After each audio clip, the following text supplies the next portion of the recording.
Someone tweeted me a question earlier today. Is Musnad Ahmad 16,245 authentic? It's the one where Muhammad makes out with his young nephew. The Islamists are saying no, but they call everything they don't like a lie. And by any chance, do you know the age of the nephew when it happened? Musnad Ahmad 16,245 is certainly one of the hadiths found in Musnad Ahmad, but as far as I know, that volume of Musnad Ahmad hasn't been translated yet. I've been purchasing the Darussalam edition of Musnad Ahmad, and only 3 volumes have been published, so we'll have to wait for the complete collection. This particular hadith from the collection has been translated mainly because it's really, really creepy. The hadith reads, Mua'wiya said, I saw the Prophet sucking on the tongue or the lips of al-Hasan, son of Ali. May the prayers of Allah be upon him, for no tongue or lips that the Prophet sucked on will be tormented by hellfire. Hassan was Muhammad's grandson.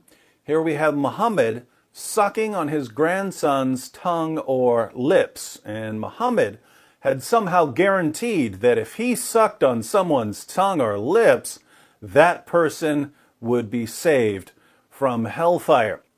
To be fair, this doesn't say that Muhammad was making out with his grandson. It says that he was sucking on his grandson's tongue or lips.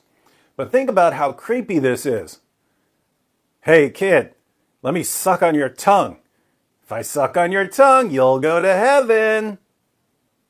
This is the same guy who ordered his followers to suck on his fingers so that they would get a blessing from Allah, and the same prophet who ordered grown women to let grown men suck on their breasts so that the men would no longer be sexually attracted to them because they would feel like their children. The Prophet of Islam sure liked sucking, but since the relevant volume of Musnad Ahmad hasn't been translated yet, it's hard to show this hadith to Muslims. And if you simply claim that Muhammad sucked on the tongues of little boys, a Muslim will probably think that you're making it up. So it would be nice to be able to show your Muslim friends a hadith that's readily available. And fortunately, it turns out that we have a similar hadith in Al-Adab al-Mufrad, which is one of the collections of Bukhari and is available online. We read in Al-Adab al-Mufrad, number 1183, I'll put a link to this in the description box. It is related that Abu Hurairah said, I never saw al-Hasan without my eyes overflowing with tears. That is because the Prophet, may Allah bless him and grant him peace, went out one day and I found him in the mosque. He took my hand and I went along with him. He did not speak to me until we reached the market of Banu Qaynuqa. He walked around it and looked. Then he left and I left with him until we reached the mosque. He sat down and wrapped himself in his garment.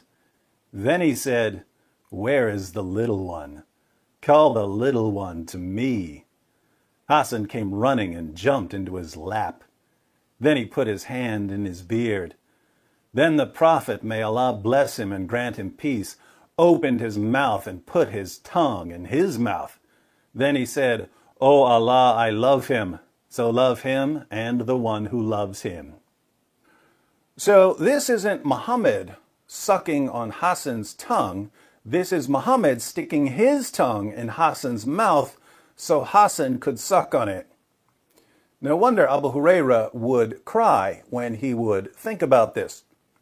Muslim apologists explain these hadiths in 2 main ways. First, some Muslim apologists claim that Muhammad's spit had miraculous properties, and that by sticking his tongue in a boy's mouth, he was miraculously feeding him. Second, other Muslim apologists point out that Arabia has a very dry climate, and that by sticking his tongue in a boy's mouth, Muhammad was simply quenching the boy's thirst. Notice, however, that if Muhammad was quenching a boy's thirst by letting the boy suck on his tongue, the reverse was true in the hadith from Musnad Ahmad. Since Muhammad was sucking on the boy's tongue, Muhammad was quenching his own thirst by literally sucking the saliva from a little boy's mouth. I hope we're all learning about the Prophet of Islam. For those of you who appreciate the fine arts, we reenacted Muhammad's teachings about sucking on people's tongues and sucking on people's fingers and breastfeeding adults in 3 installments of Islamicize Me. Enjoy the videos and be sure to share them with your Muslim friends who don't know any of this because their imams always forget to tell them what their sources really say about the most obvious false prophet in history.